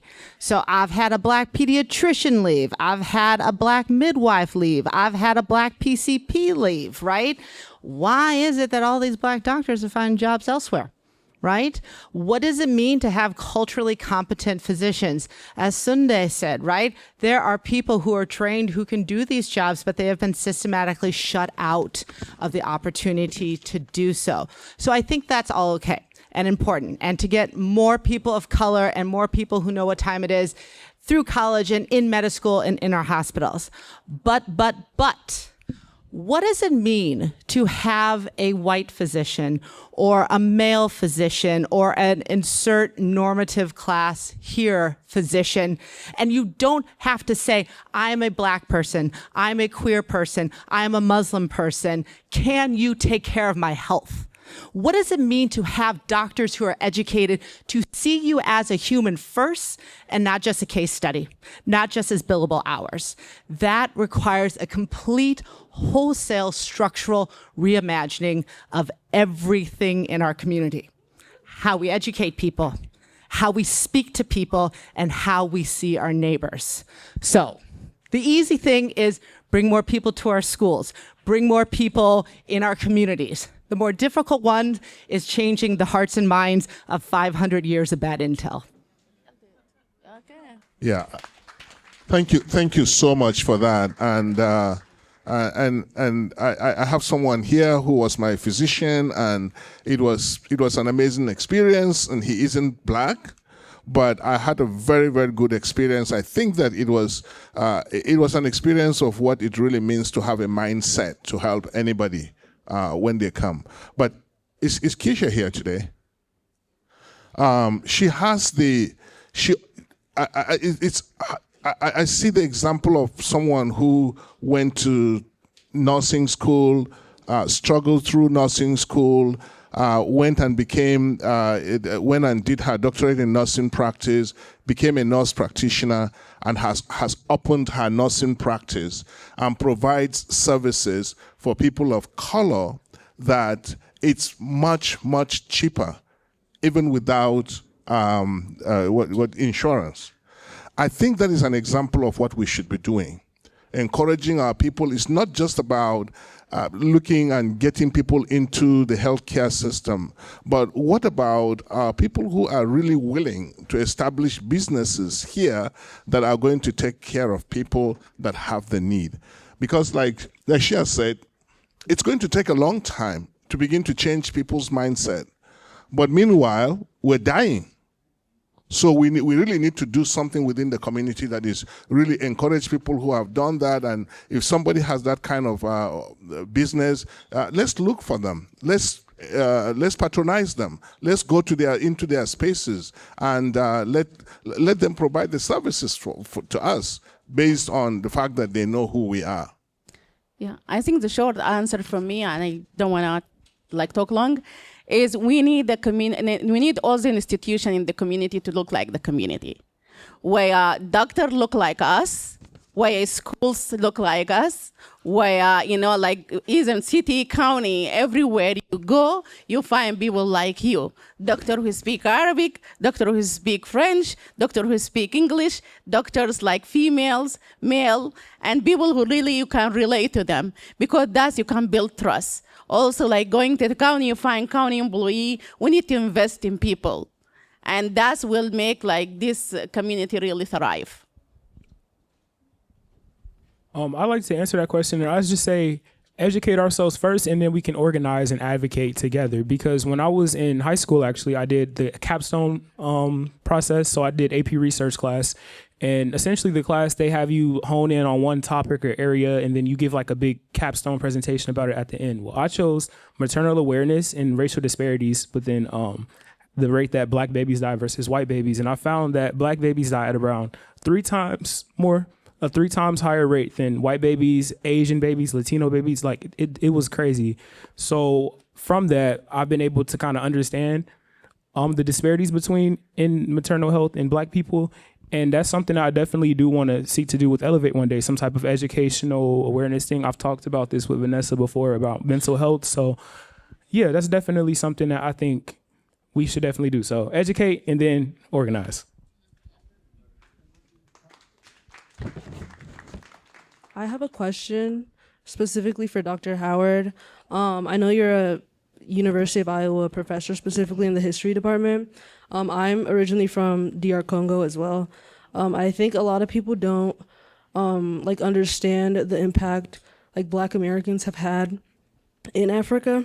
For example, we had I think he was an activist named George Washington Williams, who came to Congo during the Belgian rule that ended in 15 million Congolese people being genocided. I just want to know your recommendations for Africans to understand at least Black history, and also educate themselves on Black Americans' impact in Africa as well. Thank you for that question. I love my people, but my people aren't perfect, right? There is a long history, particularly in the aftermath of Reconstruction, of Black folk going to Africa and hello, we're enlightened. Let us teach you about Christ. Let's teach you about Western culture, and really replicating a lot of those colonial practices. I mean, Liberia is a really great example of this kind of pseudo colony founded by American for newly freed people, and just replicating a lot of the really gnarly systems we have here. But there has also been a really beautiful history of collaboration, and not just between African Americans and people on the continent, but global South, third world, non-aligned people, however you want to define these people. So one of my favorite stories is in the aftermath of World War I, we have the Treaty of Versailles. That's how they're negotiating the peace between the European powers who are participating. Du Bois, Ho Chi Minh, they all roll up to Paris. They're you all have been talking about self-determination this whole time. We got something to say about that. You will not be surprised to hear they were not allowed a seat at the table. So they said, bet, that's cool. We're going to have our own conference. Same thing with Bandung Conference, right? In Indonesia, people of color said, yeah, they don't want us to be a part of this, so we're going to be a part of this. So people of color around the globe have always been in conversation with each other. So some good books like Under the Banner of Africa is a great one, where they're talking about the really important role that people from the Caribbean and people from the continent have played in American politics. I think that's a great book. There's another one called Bengali Harlem, which is looking at Bangladeshi Americans who come to New York and live in Harlem because they are racialized as Black people. And so they're like, cool, we'll live with Black folks. So those are just two books off the top of my head that I would encourage you to begin with. And I think if you give me like 6 more minutes not on the stage, I can probably come up with a couple other recommendations for you as well. But yes, read, read, read. We'll set you free.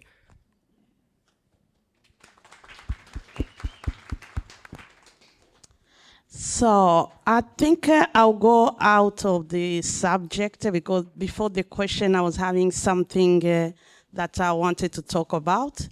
I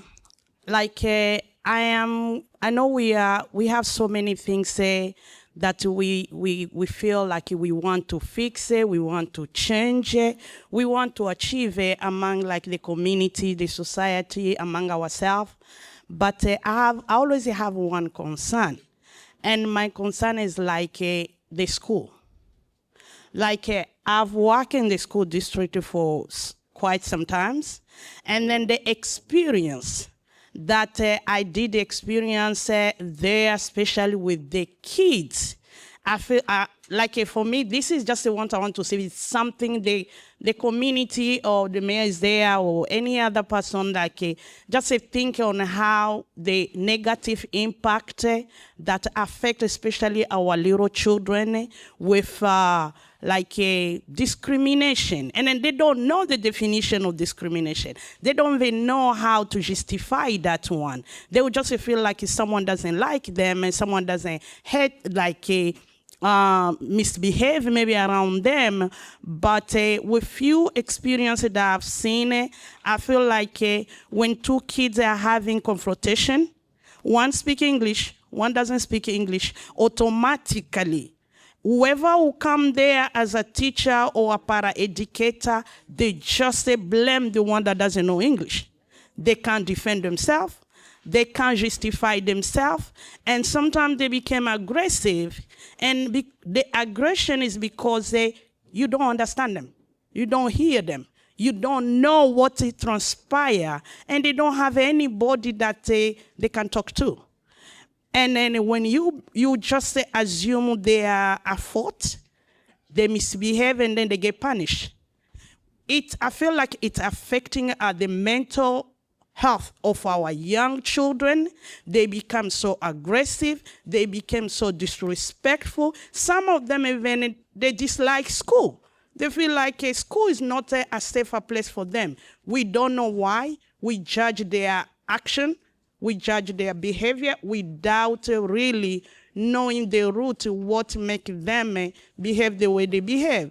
So for me, I feel like we need maybe another kind of, there is a program, like the program of the children, the youth, like the Shannon and the friend that they are doing in high school, if they can start to go even in the middle school, elementary school, have some small discussion with both children.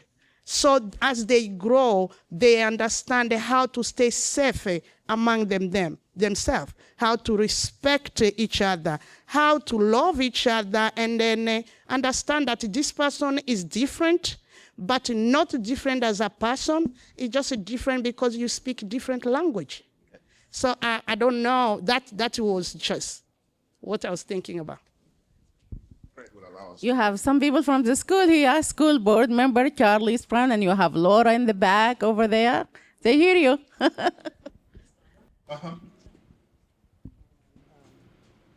The Freedom School? Right. Yeah. I think they say that when you see something, say something. It's always gonna be depending on the someone who have a lot of value. But when you say something to somebody who will give you the power to be your only voice. It's all going to depend on that person. And so it's going to be depending on someone who comes from a different country to speak up for themselves. In the situation that when they see something wrong, they can speak up for themselves because they know what is wrong and what is right. That's the same idea you would say. You can educate your child as much as you can and be around people who can choose what is wrong for them and what is right for them. It's what with all of us in the community we are picked to be in. So it doesn't matter whether we are educating people about ourselves in the community we choose to be in. I think we need to realize the importance of advocating and empowering the young people. Of who we are as young people, we need to be able to educate and empower people because they're the ones to lead us. And that's the most powerful thing that we need to do.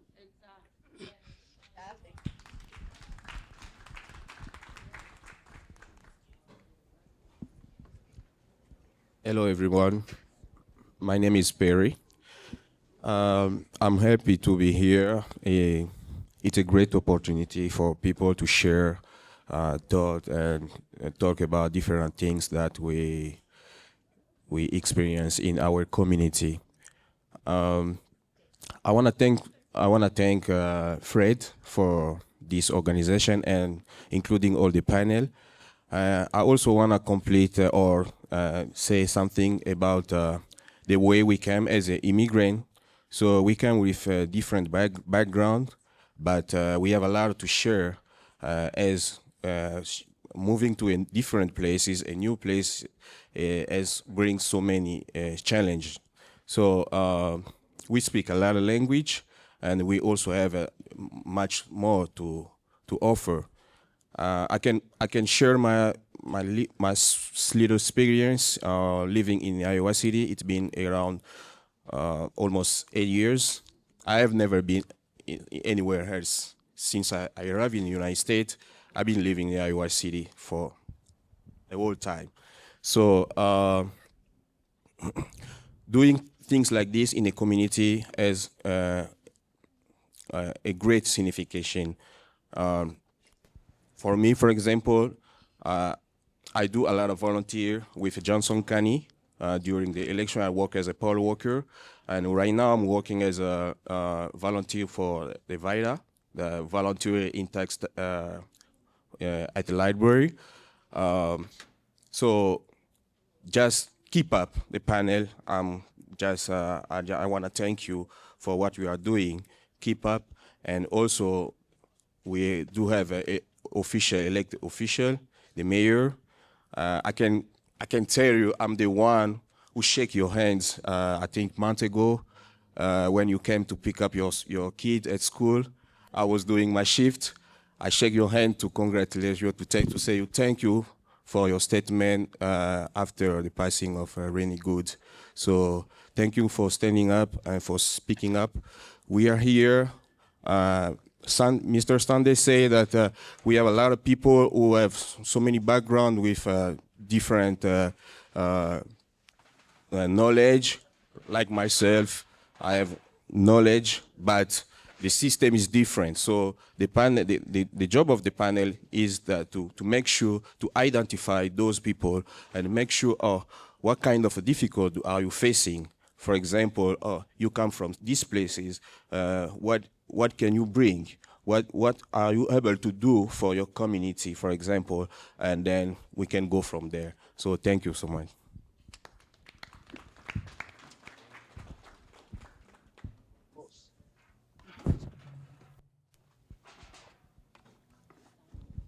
Hi, my name is Dinah. Okay. So what I want to say is, like, I understand the fact that the issue about the Black history is a lot. is something that didn't start now, and it's something that would not end now. So what I will suggest is that while we are in the community, we should resolve the issue as human beings, not as African or as African American, because all of us are just one. We come from the same ancestor, and in this room, they were not just African, neither African American. They were also American, like Native and American, and all of them were here to understand our struggles. It's true that there are some that doesn't really see us the way we are, or maybe just judge us, like just judge the book by the cover, but there are others among the American who have the heart to listen and try to understand that we all are human beings. And for me, it's like, it's true the history will still be, it's true there are many people who have been hurt. Maybe I wasn't hurt because I'm not actually from the 90s, or I wasn't there, I wasn't even born when the issue was there. We all came in here for many reasons, and it's not as if as we came here in our country is so good that we came here. No, even in our country, we face different issues, we face different situations, and we leave our country to come here. So as we are here, we need to come up as human beings, not just as African or as African American, but as human. We need to value the fact that we are human beings and to be respected as human beings, not because we are African or not because we are African American, because there are also other people that faces the same maybe bad stuff that we face. There are also many that also suffer from the system, from the American system. The American themselves, there are some that also suffer from the system. We are not just the only one. Like maybe the housing situation, it's not just African that suffer from it. Even the American themselves, like the Native American, they also suffer from it. So I think for my own standing, or maybe for my own point of view, is we should all come as human beings, try to make our value be, I don't know how to say it, but like try to make us understand as human beings, because even in the Constitution, they said we are all equal in front of before God and before the law. That means we all are the same. We all have the same body. In biology, we all came from the same ancestor. Regarding our color skin, regarding our background, regarding our culture, because even American or African, we all have the different background. We all have our own history. We all have this like different situation that we are in. So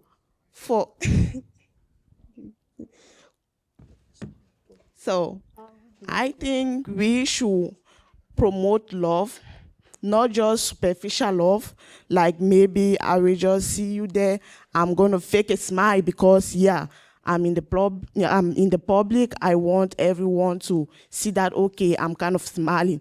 But may the smile come from the bottom of my heart, not just because we have the same skin color, no, but because I feel like you are a human being, I need to respect you the same way as you need to respect me.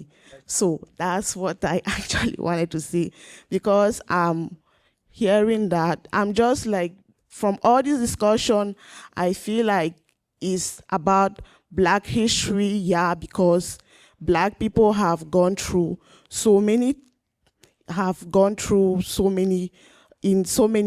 issues and stuff, and they want to be understood, they want to be heard, they want everything to change.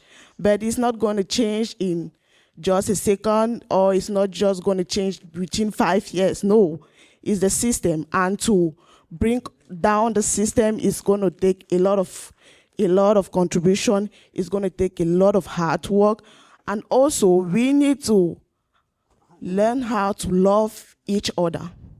Love ourselves like the way we love everyone like the way we want the people to love us back. Let us not show some fake love because we want to be appreciated, or because we are seeing people, but from the bottom of our heart, let us not just say it here because, we are in a discussion room, but let us manifest it when we are outside, when we are in our home. Like maybe you can be in your house, like in your neighborhood, you see maybe someone, or maybe you have something broken in your house. You can go to your neighbor and say, hey neighbor, please, I have this issue. Is it possible for you? Do you know anything about it? Can you please help me, or something like that? May that person should not look because you're black, or maybe because you're white, or maybe because you have a different type of color than her or he. May the person come as a human and say, okay, I will try helping you, or something like that. So that is my own point of view. Thank you.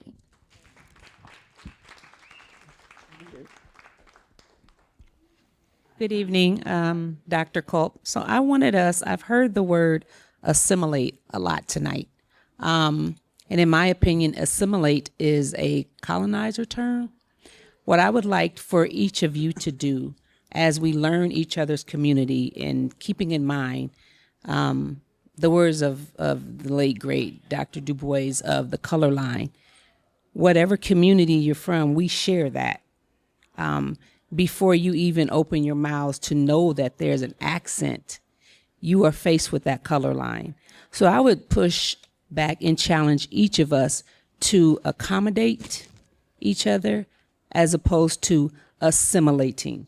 When we accommodate, we also have to get out of our comfort zone and acknowledge other people's cultures and other people's ways. So I just wanted to challenge each of us to accommodate and not to assimilate.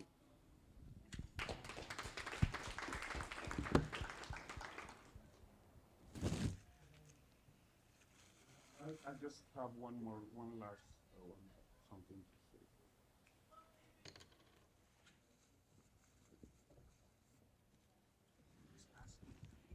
Okay, thank you once again, Nnamdi.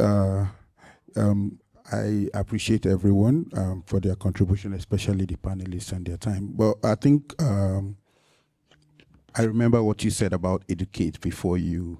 Yeah, and that's very important, because I feel like one of the things that I've observed, at least I've been only here for about 5 years, is how little people know. Yeah, you just hear things like go back to Africa, and then, things like that. Just Nigeria has over 350 different languages. And how I'm from Southeast, and you meet someone from Nigeria and they tell you about Nigeria, and they're only telling you about the North. That's the only thing they're telling you. So, and we can see a lot of people come from Africa with very different backgrounds. So Africa is not just one Africa, and there's something I always say, and I laugh like, oh, I know this African, this. I was like, oh yes, I remember this German. Do you know the person? So I think it's just, first of all, educating ourselves, knowing about Africa, and just the way we're also trying to know about, where we are. It's that education, when you have more education. And I will always say that, just like I was telling the person seated next to me, is that we have this thing they say in Nigeria, like someone who is traveled is more experienced than the oldest person in the village. Because the more you travel, the more you meet people, and the more you become more educated. So I feel knowledge is something that will let us move forward. For me, first of all, even before coming to this place, I understand every accent that Black Americans will say because I watch the movies. So I learned everything. We used to dance hip hop in Nigeria. We knew about all the whole, R. Kelly's and all those people. We knew about them. So education is what I would advocate, that especially even in the Black History Month, is learn about our cultures. You know, when we learn about it, we'll be able to accommodate and not assimilate. You don't need to change who you are, but just understanding where the other person come from. Then we will be able to interact from that space.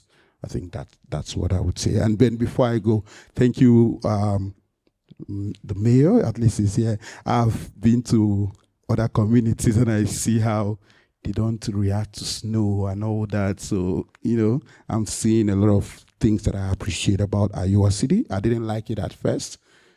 Yes.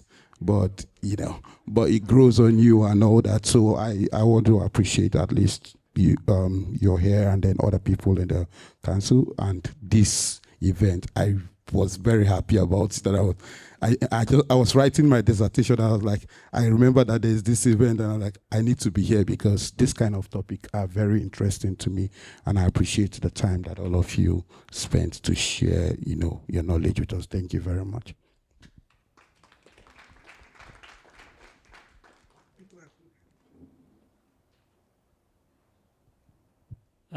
My name is Julius Asante. I was here earlier, but I had to leave to go pick up my kids from church and take them back home. And I've lived here 7 years. I've lived in Texas. I was born in Uganda. A couple points, really, 2 big points that we can possibly talk about for maybe a whole day. You know, they're very sensitive topics about the recent African immigrants and the African American that have been here a long time. It got talked about a little bit. The ladies up here, they did raise some points about the contribution of other races, like the white people, you know, prizing one race and then kind of affects the relationship of the other race. To some extent, I would say, okay, it could be there, but I think the biggest responsibility lies between me, a recent immigrant, and the Black American here. Before I can go to say a white person went in and said, you know, the recent blacks are doing much better. You know, you be like these people, be like those people. What have I done as me, as a recent immigrant, to extend a hand or even get a friend who is an African American here to create relationship, instead of finding somebody else that I can say, you're contributing to my lack of relationship with my Black American because you said something. What have I done? Like, on our parts, what have we done as people? That's kind of, I think I would say we should put mirrors to our own selves and ask ourselves questions. How many neighbors you've reached out to try and make a connection? And then if you doing your part, then that's the part you can control. The other part of other people's contribution, it's there. We will appreciate if they can do better, but I think we shouldn't look at that as the most point. The other point, I think, another big point, really, it's not something you can comment and move on, is the issue of, we talk about racism, we talk about, you know, people not having opportunities, like the panel said, you're in position here, people look at you as like, how come this black lady here, or maybe is doing this, you know, people are surprised because you're doing better, or might be fighting the inferiority complex, finding that you're black and, you know, maybe white people look at you as being lower class or something like that, or might be uneducated and stuff like that. It's true, but it's something I don't think we can, you know, fight or maybe solve by talking about it. I personally think self-empowerment is one of the best things you can do for yourself. I'm glad that we've had a couple of white people that have showed up. I wish I could have had a chance to speak when everybody was here. The few white people that were here are not a representation of, you know, the 60-70% of the population of the U.S. But it's good that they can hear the, you know, what we feel on some sections of their contribution. But I think it's more of, you know, comes back to us ourselves. The empowerment is gone. I talked to, there's a company I work for here. And when you look at most of its workers, the laborers that get the lowest pays, that do a lot of the manual work, probably 99% are all black. I like to talk to them and ask about their story. We've had a story, the panelists said, language is an issue. It is an issue for sure. Somebody, you know, come here as a doctor. they can't get documents or papers to practice. It's a problem, but I think we can also do a part to try to help. She did mention she has 2 organizations that help immigrants. Maybe what can we do to help those organizations have better structures that say, okay, within this organization that we have to help immigrants, what can we do to help people that come here with much education but less language to maybe help them better than actually asking the system or the city council or the university or other bodies to accommodate by giving them jobs. You know what I mean? Maybe we can help our own people that come here with degrees, with doctors. Maybe you're a doctor in Arabic, but you can't practice here because, you know, the population here speaks English. So our community should actually start some stuff like organization like she has. Can we have some more structures of it? I don't know how much she does in her organization. I'm not gonna, I wish I know, but I would wish we can have structures like that to help out with people with languages and issues of that nature. So that way we can kind of solve the problem. We can all point out issues. We can all talk about problems all day. But I think, what are we putting out as solutions? What are those groups doing to help out? I've talked. I am part of the African American Ancestral Leadership Network within an organization I work for. We sit down and I ask them, my kids are not perfect, but I feel bad that a lot of young Black children are not going to school. They have a higher rate of dropping out. They want to smoke before they're even 14 years old. They want to do, what is the problem? The root cause goes down to our family, how our family is set up. How can we help? How can we have small organizations to help actually families down to help those younger ones? Because I am grown now, I'm above 30, but I have these younger ones who are going to be my age in a couple of years. What are we doing from the grassroots to help those people? And I think we can maybe start organizations to actually go at the grassroots in our homes to try improve their cultures and stuff like that, and maybe bridge the gap. In the next maybe 30, 40 years, things can get better, but it's not going to change if we just talk about it instead of doing, some stuff in our homes and what we can do with our own organizations. Can we give it up for that? We have gone an hour over the time, and I want to just say thank you one more time to our amazing panelists, as well as the organizations who was a part of this. We're going to end tonight, but I want to tell you all, this is just the beginning. We have all of you all emails. Our team is going to go back and we will have some conversations about how we're going to move forward. But for people who are really serious about seeing progression for all of us, we're going to invite you to a private meeting with no media, no phones, no cameras, and we're going to start to do some work together to ensure that what we're talking about tonight is just not a great conversation, but we're going to put action behind this. All right. So we have all of you all emails. We're going to send something out to you all. Thank y'all so much. To the food vendors tonight, we had Drew's Catering, as well as I Love Fufu. Continue to support those organizations, and we're gonna end it. Y'all don't gotta leave, but we're gonna lead a panel to get home to their families. All right, thank y'all so much.